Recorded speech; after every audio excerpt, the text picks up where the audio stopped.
Hey there. Are you experiencing breakdowns in communication with your team? Or are you questioning if your team is as productive as they could be? And maybe you're even dealing with disengagement on your team. Today, I want to share with you some strategies to help you deal with all of this. And actually, the strategy that I'm going to teach you is one thing. One thing that you can do that will help you with resolving communication problems on your team. It will help you with boosting productivity, and it will help you with engaging your team members. And the biggest benefit is that this is one of the keys to support you in retaining A players on your team. So, you want to retain those A players. You work really hard to get them on your team. They're highly valuable team members. So, what I'm teaching you today on the Profit by Design podcast is profit boosting one-to-one meetings, quick and effective strategies to get these off the ground in your business. And if you're already doing them, I think what I'm going to share with you today is going to help you make them more effective for you on your team. I'm Dr. Sabrina Starling. I'm the business psychologist here at Tap the Potential, and we go live on the Profit by Design podcast every Friday, 11:30 Central on Facebook, YouTube, and LinkedIn. So mark your calendar. And if you're here with me live, give me a big shout out in the chat. Just say, hi, I'm here. Tell me where you're here from. And feel free to post questions as we go along today, because I will be checking the comments. And if you have any questions, I will be jumping in there and looking at your comments and trying to answer your questions live. So here's what we're covering. I want to dive into how to set clear objectives and goals for your one-to-one meetings. I'm going to give you tips for scheduling and structuring your one-to-one meetings so that you can run them in a very efficient way. I also am going to give you some strategies for providing constructive feedback to your team members and how to utilize one-to-ones and performance evaluations, and using those together to help you make sure your A players are really focused on the results that you need them to be delivering for you. There are some common challenges that come up with one-to-one meetings. We encourage our clients at Tap the Potential and our Better Business, Better Life program to be doing regular one-to-ones. And we get a lot of questions in our groups from clients. So those are common challenges, and I'm going to go over those with you today and give you strategies for dealing with them. And you're going to leave today with some actionable takeaways and next steps for implementing one-to-ones with your team members. And if you're already implementing, you're going to also have some steps for improving your one-to-ones from our time together today. So it's my intent to make this highly valuable. And if you're here with me live, thank you so much for making time to be here.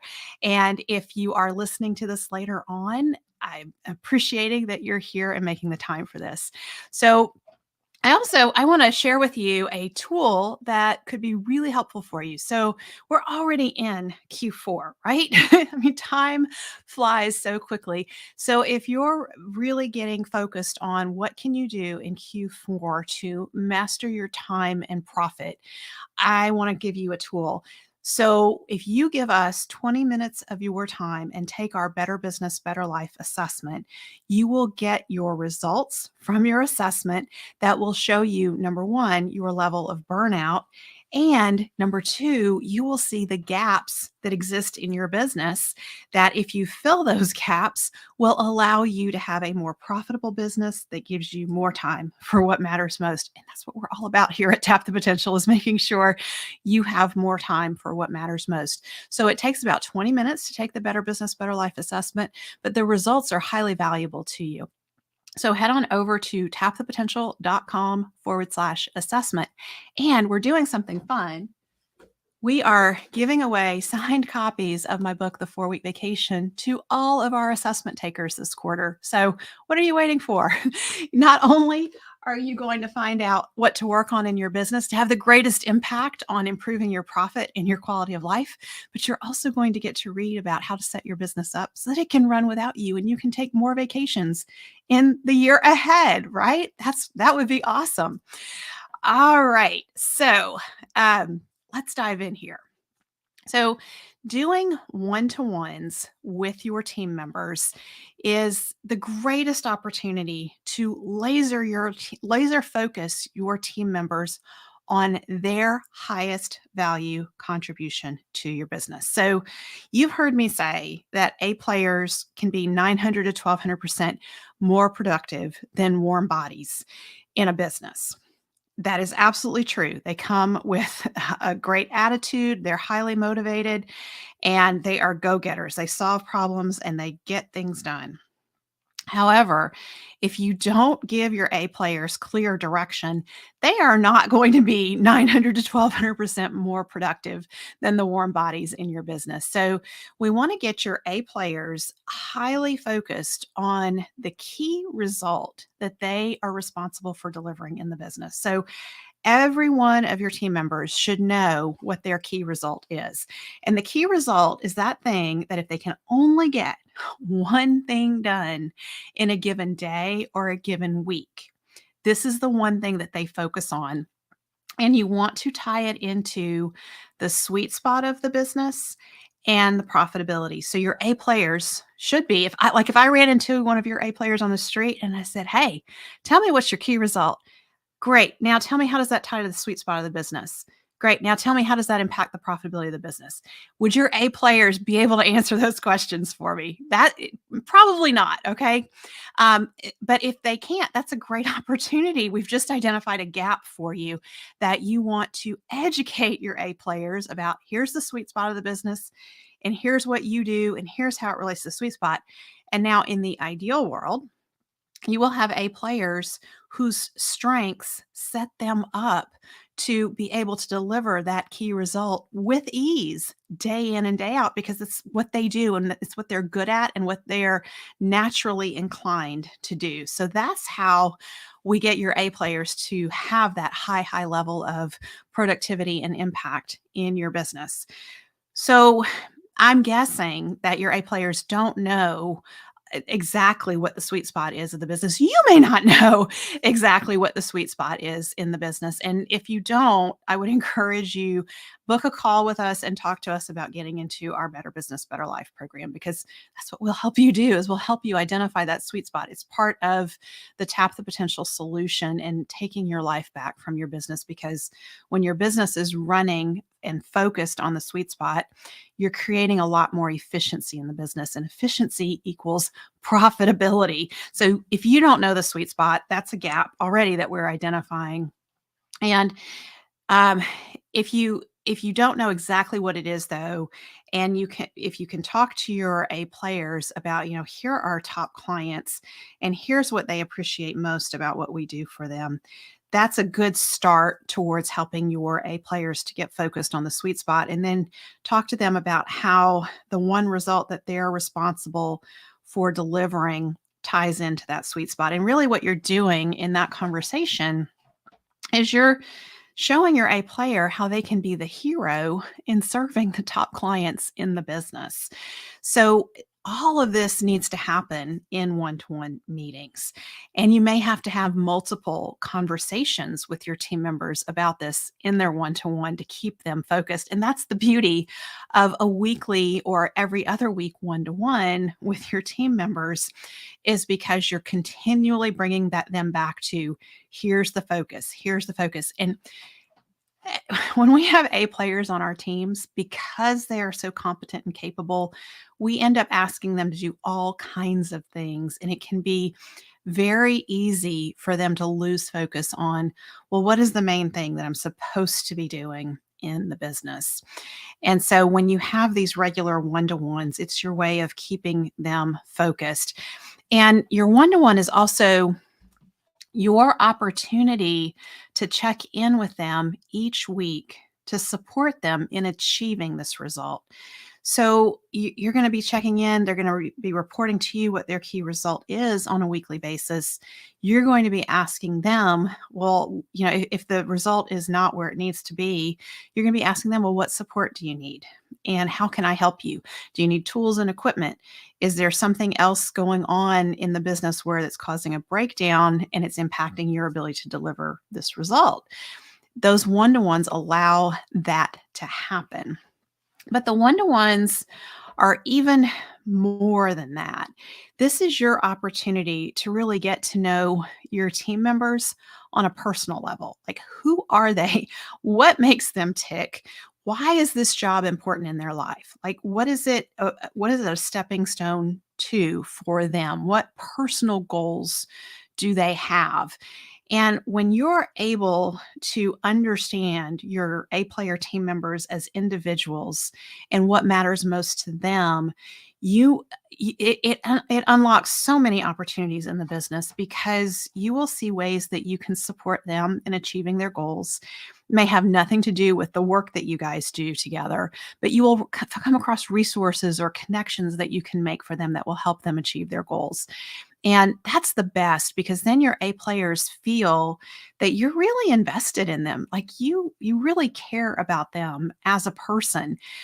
Um, and it also gives you ideas though for giving them gifts.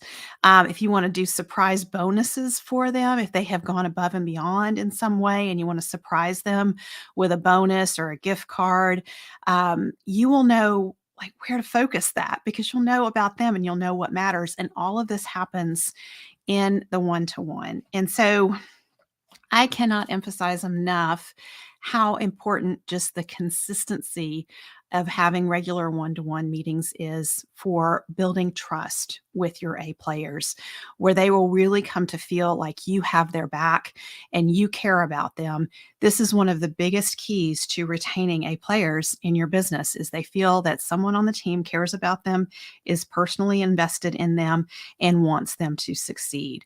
But the other thing that is so important about the consistency and how that builds trust is that if you have to deliver critical feedback at some point, you have a lot of positive deposits in their emotional bank account because you've invested so much in them, so much time and effort and energy in getting to know them and supporting them in the work that they're doing and also supporting them in their personal goals. So they're going to be much more receptive to personal feedback or critical feedback. And the other thing about that is they are much more likely to come to you early on when they have a problem that may interfere with their doing their work, or maybe it's a problem that could, if it's left to fester, could become so frustrating to them that they would quit. And that's the worst thing is you don't want to have an A player quit and have them tell you the reason that they're quitting has something to do with some minor problem that started 6 months ago. You had no idea it was going on and it's festered now for 6 months. And now it's become something that you can't solve for them. And they're so frustrated they're done. And so I've had team member or business owners say to me, well, Dr. Sabrina, I don't really need to do one-to-ones because I'm in an office with my team members every day. We see each other every day. We do a huddle, we start our day, and then we're off. But we see each other. So I'm sure they'll talk to me if something's going on. No, they won't. And the reason they won't is because you don't have dedicated time set aside for them. They're not likely to talk to you about more sensitive things where other people could overhear. And they're also they may not feel comfortable because you haven't had the dedicated one-to-one time. They may not know you as a person. They may just know you as the boss. And when you do the regular one-to-ones, they know you as a person. You're a real human being, and they know that you care about them. And that makes it easier for them to open up and talk to you. So one of the things that we find in our businesses that are doing regular one-to-ones is a lot of the communication problems go away. And another side benefit, by the way, of one-to-ones is drive-by questions that disrupt you and your day. They go away. The got a minute type questions. When you're doing a one-to-one, your team member has a place that they can bring those questions to, a time and a place, and they are confident if you keep your meetings on a regular basis, they will feel confident that they can bring that into a meeting with you and it will get addressed there. So they are a lot less random in how they're using their time, which makes them more productive. You are dealing with fewer interruptions, which makes you more productive. So let's talk about how to structure your one-to-ones. So I recommend that you set aside about 20 to 25 minutes. We want to keep these short and sweet because you're busy. And I recommend that you have an agenda. that you and your team members are aware of. So, number one, the team members need to know this is scheduled for 20, 25 minutes, and here's our agenda. This is what we're going to cover. I also recommend that you have your team members prepare for the one-to-one. So they come in with certain agenda items prepared ahead of time that they share with you, maybe like in a Google Doc, or maybe it's a written sheet and they just bring it in and hand it to you when they sit down. But at least you know they have had their brain on the topic before they're sitting down in front of you, so that this is going to be a good use of time together. And at a minimum, you want to have them bringing in their key result to the meeting. So from week to week, they're showing up and saying, here's my metric. This is where I am this week on this key result. When you start the meeting, I always recommend that you start with wins and successes. That is one of our traditions here at Tap the Potential. We start every meeting with clients and team talking about wins and successes. It gets the meeting off to a great start. It creates a positive vibe. It reminds us, even in the midst of challenging times, it reminds us, hey, we have some wins here. Let's celebrate. And when we get into that positive frame of mind, it makes it much easier if there are difficult topics to discuss later in the meeting. Another question that you can ask is, how have you gone the extra mile, added value, stepped up, gone out of your way to serve our top clients and customers in the last week? I like asking this question because not every team member toots their own horn. A lot of us have been socialized that we should not brag. I mean, that's just part of our culture, is we're not supposed to brag about ourselves, right? We're supposed to be humble. Well, if your team members don't tell you where they're stepping up and going out of their way, how are you supposed to know? Right. So at Tap the Potential, I encourage our team members, document the cool things that you're doing and tell me about them. And especially when we have performance evaluations, put all that stuff on your performance evaluation, because we need to know about it. We don't always see it. So this gets your team members in that habit of capturing the ways they have gone out of their way. And if they do this every week with you, or every time they have a one-to-one, by the time it's their performance evaluation, they have all of this logged for the course of an entire year, and they can just go through and pull that and pop it into their performance evaluation. And then you're good to go. And then you look at them and you realize, wow, they're doing better than I thought they were.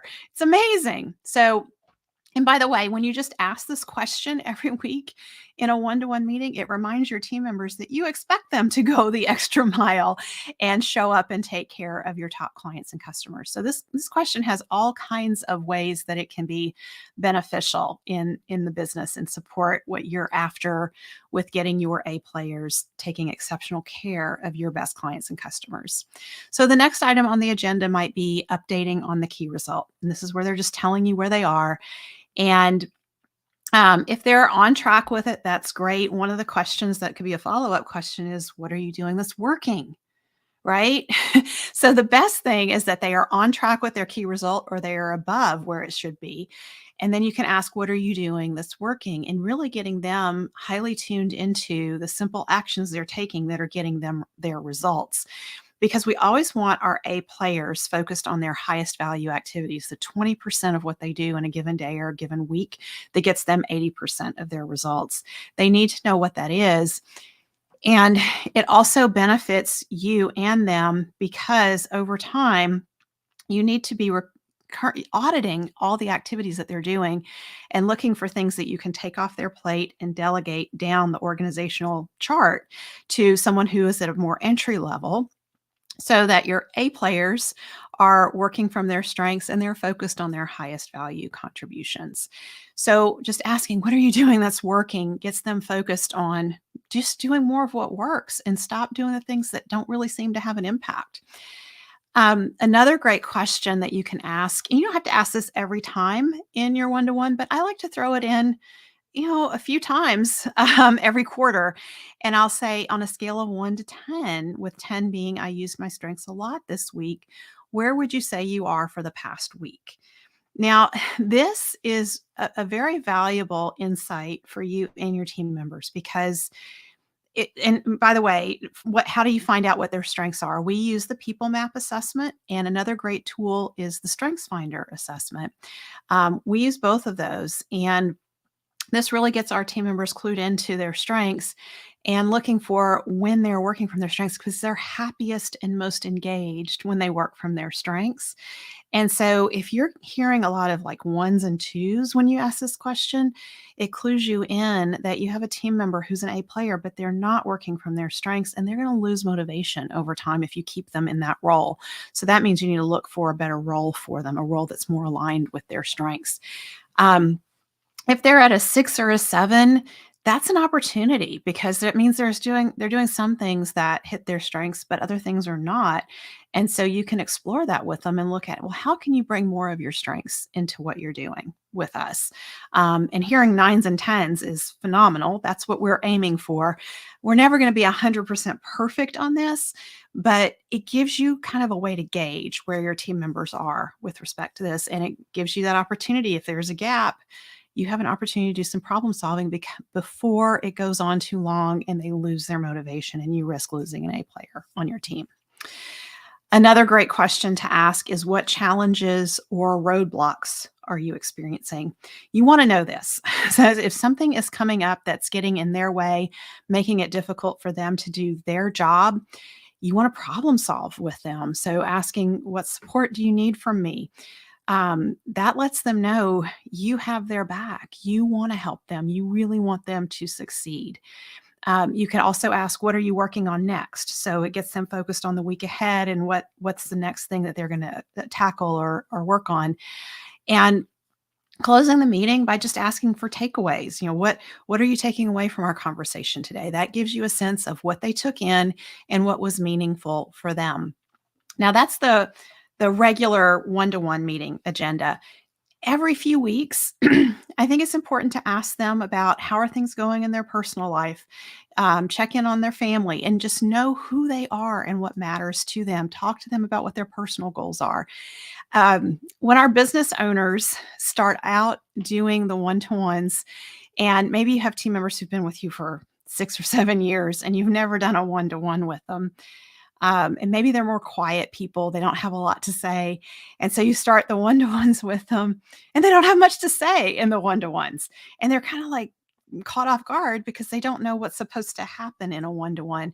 So don't put pressure on yourself and your team member that there has to be a big in-depth discussion every meeting. It's okay for it to be, you may have somebody who does a one-to-one and you're out of there in 10 minutes. That's okay. But the more consistent and more frequent you are in doing the one-to-ones, those more quiet team members, the ones who are more reserved, they will start to open up and trust you more, and they will have more to say. And the best way to handle those situations is to give them the agenda ahead of time so they can prepare and come in and know what you're expecting to talk about with them. So let's talk about tips for scheduling one-to-ones. I know you're busy, right? That's the nature of the beast, is you have a lot on your plate, and it can feel very daunting to schedule one-to-ones with all of your team members. So the standard, like the best practice, I'm going to give you that, and then I'm going to teach you how to make it simple for getting started. So the best practice is to have weekly or every other week one-to-ones. Set time on your calendar. It needs to be a time block that is dedicated at the same time each week for each person, 20 to 25 minutes. That consistency builds trust. And for you, I want to invite you to treat these meetings like you would treat a meeting with your best client. You wouldn't cancel a meeting on your best client because something came up, right? You wouldn't do that. Your A players are your best clients. They really are.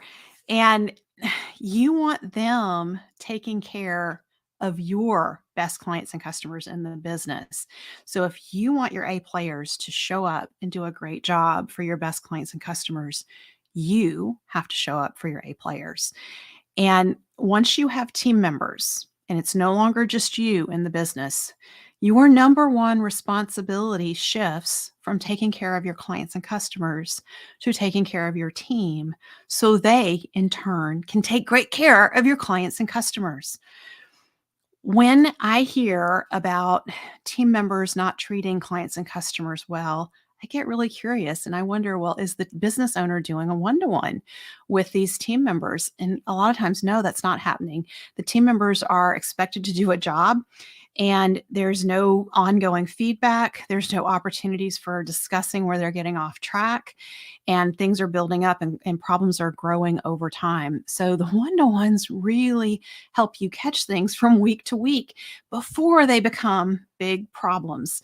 And when you are showing that you dedicate time for each of your team members and you slow down and you listen to them, you have them come into an enclosed office, not out there on the floor where everyone can hear, but in an enclosed office. You turn off your phone, you shut off email notifications, close your computer screen or get away from the computer, and you sit there and you make eye contact with them and you listen to them. That is how you show them that you value them. And that's how to do an effective one-to-one. So let's shift here and let's talk about how to use your one-to-ones as a tool for delivering constructive feedback, and also how to use your one-to-ones in conjunction with performance evaluations. So I've already said this at least 4 times now, that consistency builds trust. The best situation you can be in is that you've had ongoing one-to-ones with a team member, and now something has come up, their performance has slipped in some way, and you need to give them some critical feedback about that. If you've had those ongoing one-to-ones, you have a lot of trust built up and you have a lot of deposits, positive deposits in the emotional bank account before you're making a withdrawal. That critical feedback could be a withdrawal. So you want to have a lot of positive deposits built up before you have to make a withdrawal with some critical feedback. And the easiest way to do this is in the one-to-one, bring up, hey, may I give you some feedback? Most likely your team member is going to say yes. And at that point, just share, here's what I've observed. You've been making a lot of mistakes recently, and that's not like you. I'm curious, what's going on? And then put the imaginary duct tape over your mouth and listen. Just see what they say and just be quiet and let them talk. And after they've shared with you whatever it is that's going on, ask, well, what are your ideas for turning this around? And then again, put the imaginary duct tape over your mouth and listen. If they come up with good ideas for how they're going to turn it around, that's great. Most likely they will have some ideas about that. Then you can ask, what support do you need from me? And they'll tell you if there's anything that they need you to do. A lot of times A players will say, I know this is on me. I need to fix this, and here's what I'm going to do. And then ask, well, how will I know you've improved? And then they'll tell you, oh, I'll come back next week to the one-to-one and I'll bring you this XYZ result and I'll show you. Or I'm going to go fix this thing that I messed up over here. I'm going to go talk to the customer. I'm going to make it right. Here's how I'm going to do it. And then I'll come back and I'll tell you after I've done that. So that's the simplest way. That's coaching. And it's the simplest way to deliver feedback. And being able to do this on a weekly basis where you catch things early on before they become big performance issues is really the ideal scenario. And I see we've got some comments here. Josh Willard said, little problems are like bananas. They all go bad at once. Yeah, I mean, that's exactly it. You want to catch these little problems early on so that you don't have bigger problems. And, there's also the saying, I'm going to mix metaphors here. There's also the saying, one bad apple spoils the whole bunch. If you have one team member who is causing problems in the business and you're doing one-to-ones with all your team members, you will hear that team member's name come up over and over in those one-to-ones. And it will become really clear, like, oh my goodness, this issue that I thought was just a minor issue with this team member, it's actually impacting us in multiple ways across the company, and it's impacting other A players. So it gives you more of a perspective on handling the situation and the severity of the situation. I think one of the worst things is when you have a team member who's had ongoing performance issues and you've let it just fester for months and months and months, and you finally let that team member go. And then after they're gone, all the other team members come to you and say, I don't know if you knew that this was going on and that was going on. And it's kind of like, if I would have known all that, I would have addressed this months ago. I only knew this little sliver of it. So if you have the one-to-ones, you have that opportunity to hear from multiple team members all these things as they are happening and they're not building up over time. All right, so let's talk about how to use the one-to-ones in conjunction with the performance evaluation. So the performance evaluations are a lot of times business owners say, I really hate doing them because they take so much time and effort. If you're doing regular one-to-ones, the performance evaluations are a breeze. They should go pretty quickly because you're very familiar with the team member, what their performance is, and how they're doing. And basically, you're just summarizing for the year what their performance has been. And I recommend that when you structure your performance evaluations, you keep them really simple. You identify the clear expectations for the role and the results that they're expected to deliver, and those are listed out on the performance evaluation. There should be no surprises. This should be talked about regularly in the onboarding process and in the one-to-ones. And then you have your immutable laws, the core values of the business. And you rate your team member on a scale of 1 to 3. Don't do 1 to 5 and don't do 1 to 10 because that creates way too much gray area that you have to navigate. So a 1, 2, 3 system is super simple. 3 is exceeding expectations, 2 is meeting expectations, and 1 is not meeting expectations. And then you give the performance evaluation to the team member, let them rate themselves, and then you rate them. And then you have a meeting and you discuss if you guys are in alignment with how you see the team member's performance or if there's gaps. Talk about that. And if they are not meeting expectations, then I would recommend doing a performance improvement plan with them. And you've documented where they're not meeting expectations on the performance evaluation. In your meeting with them, you identify 2 to 3 corrective actions they need to take immediately and give them 4 weeks, 6 weeks at the most. And you've given them these clear action items to work on. They agree to it. And then you let them know it is their responsibility in the weekly one-to-one to update you on their progress with respect to those action items. And it's also their responsibility to document their progress on the follow-up performance evaluation with respect to those action items. So when you meet in 4 to 6 weeks again, they are coming in, they filled out their performance evaluation, and they've laid out, here's what I've done to improve. And hopefully at that point, they're meeting expectations and you go forward and it's great. A lot of times, if they are not in the right seat, they're not an A player, they're not the right person for what you need, you will see that they are not taking action on those action items in that 4 week period or that 6 week period. And it's perfectly fine. If you're going to have to let them go, you don't have to wait the entire 6 week period. You can just document they did not meet these expectations. And it's been 2 weeks since the performance evaluation. They haven't brought any improvements into the one-to-ones. Let them go.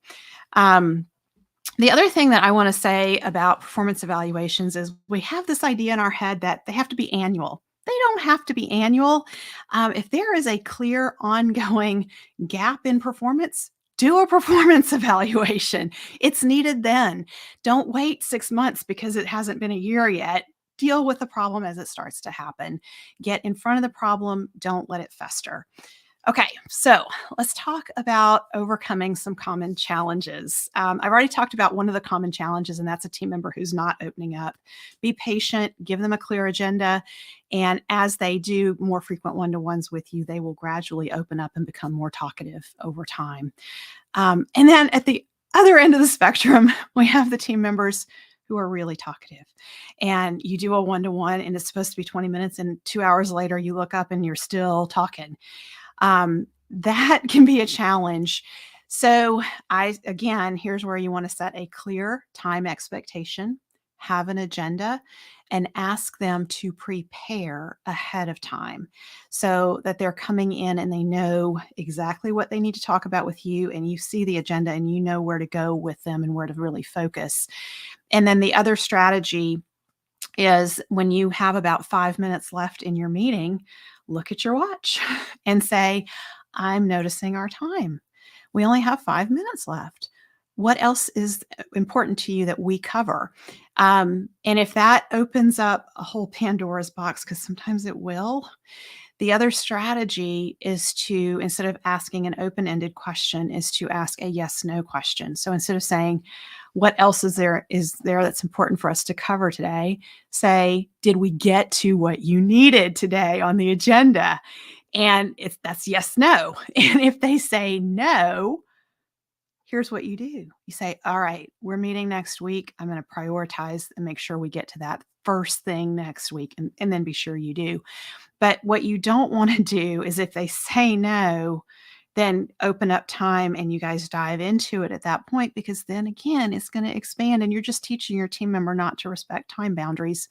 And that's not good, because all we need our team members to be timely in dealing with our clients and customers, and in anything that they're doing in our businesses. So we want to teach them how we want them to show up, and that is to be focused. And here's the priorities, and here's what we need to get to. So another common problem that comes up in one-to-ones is you're giving performance feedback to a team member and they start making excuses. They're not taking responsibility. They're finger pointing and blaming, and they're painting themselves in the victim role. And so, first off, when people do that, they're not A players. A players are not victims. A players are problem solvers. They want to figure out, oh gosh, I didn't realize there was a problem in my performance. I want to fix this. Help me figure this out. They crave the feedback, and they appreciate the feedback. And the other thing that you'll know when you have an A player and you give performance feedback is you will see, after that meeting, you will see a steady upward improvement in their performance. A little slide back, but overall it's upward improvement. When you have someone who's in a role that's not the right fit for them, or they're not an A player, and you give them performance feedback, you will see a spike in performance like the next day. And then a couple days later, you'll see it drop off. And then you have to give more performance feedback, and then it'll spike again. And it's that same cycle. And that really starts to feel like you're working harder than they are, because you're always having to pull it out of them. That's not a good place to be. So if you have a team member who starts making excuses, one of the best questions is, and what might your role be?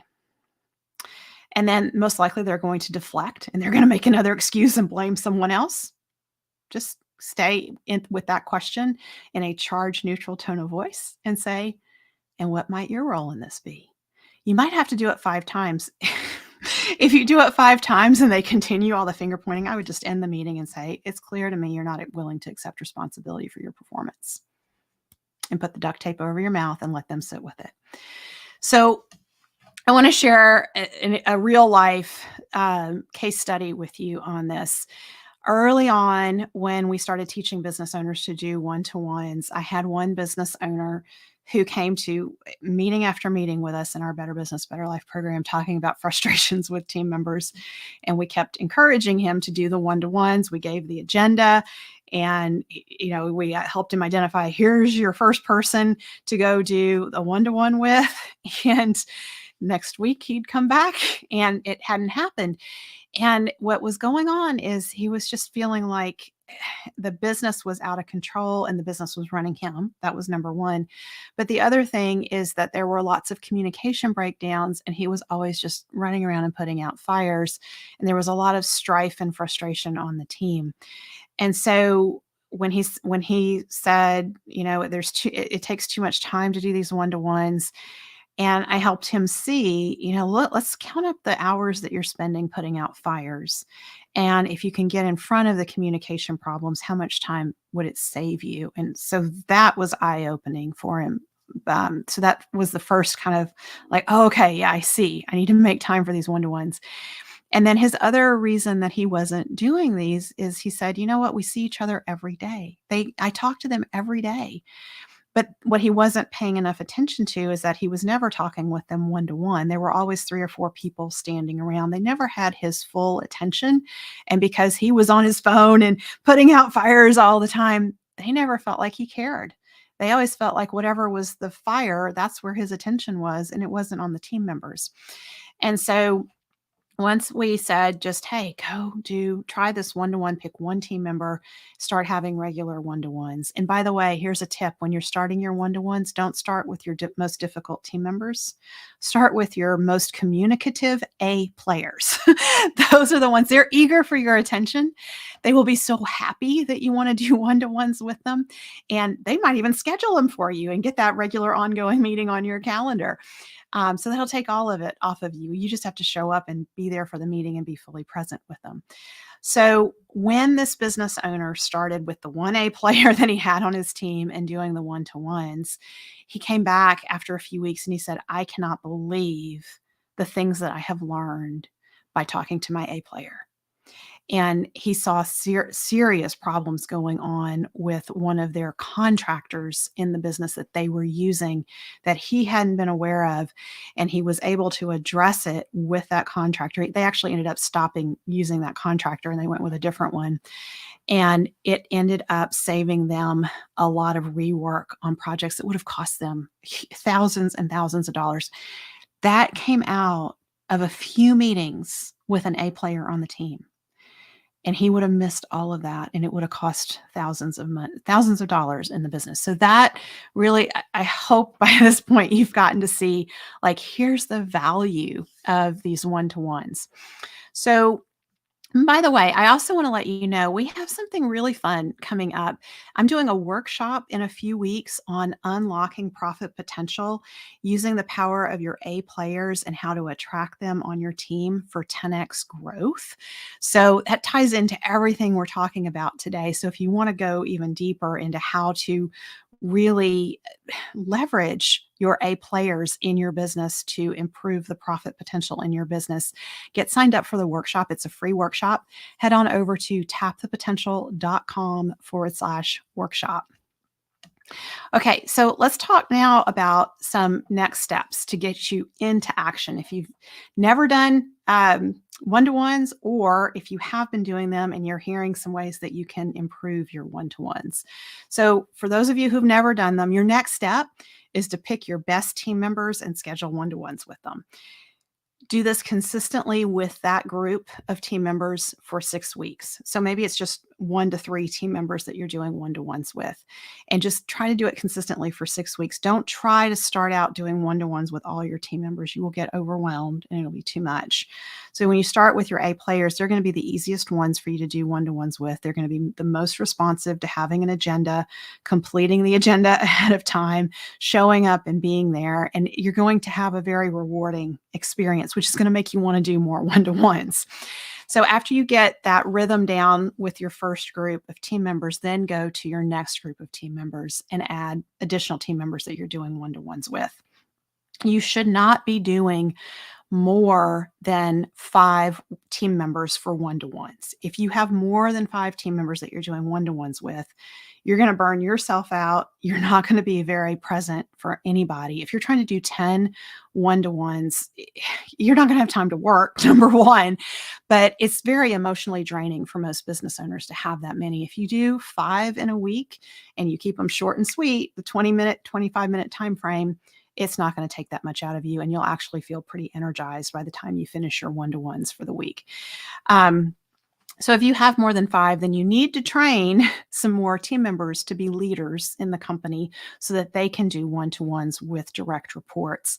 We have lots of training that we can provide to help you with that. I would suggest that you take a look at our hiring, leadership, and team development webpage at tapthepotential.com. So you just go to tapthepotential.com and there's a menu and you can see hiring, leadership, and team development. The 2 courses that I would bring your attention to for that are Leadership Bootcamp, which is teaching your A players how to be leaders in the business. We teach them how to identify their strengths and connect their strengths with a sweet spot and talk to you about how their role relates to profitability. So if you feel like all of that I talked about at the beginning of this episode felt kind of daunting, just get your team members in our leadership boot camp and I'll help you with it. We'll make it really easy. And the other course that's very helpful is Coach Approach. And this is where you and your A players who are leaders on your team learn how to have coaching conversations to open up possibilities and move things forward and also deal with performance issues. So those are two courses that we offer that it can be really helpful. So today I've covered with you how to have these profit boosting one-to-one meetings. And I've given you some quick and effective strategies. We've talked about clear objectives, setting goals for the one-to-ones. We've talked about scheduling and structuring them. We've talked about giving constructive feedback and how to use performance evaluations in connection with the one-to-ones and how to overcome some common challenges. So the last thing I want to leave you with is that if you have been doing one-to-ones on a regular basis, and you've learned some ways to improve from what you've heard me share today, pick one or two ways that you want to improve your one-to-ones and focus on that over the next 6 weeks. And then come back and re-listen to this episode and pick your next one or two strategies that you're going to focus on for 6 weeks. And that'll help you get into that, get your one-to-ones in the place where you want them to be. And if you have team members that you're training to do one-to-ones, have them listen to this episode, right? They'll learn the strategies too. So hopefully I've made this really easy for you and taken some stress off your plate. Next week, be sure to tune in because we're going to have Melissa Swire, our lead strategist, and Caitlin Beaver, who co-teaches the How to Hire the Best course with me. They're going to be live sharing key strategies for hiring A players. So you don't want to miss that. And don't miss an episode of the Profit by Design podcast. Be sure you're subscribed on whatever platform you're listening to podcasts on. Thank you so much for being here with me today. I see a lot of conversation going on in the chat, and I really appreciate that. See you next week.